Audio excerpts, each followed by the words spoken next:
is round and someone else says it's flat. That's worth reporting.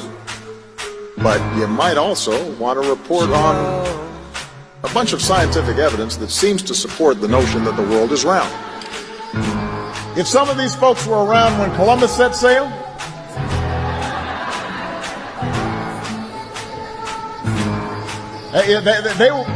they must have been founding members of the Flat Earth Society. They would not have believed that the world was round.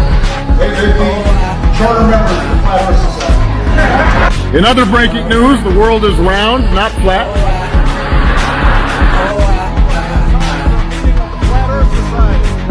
Alright, damned if I do, damned if I don't.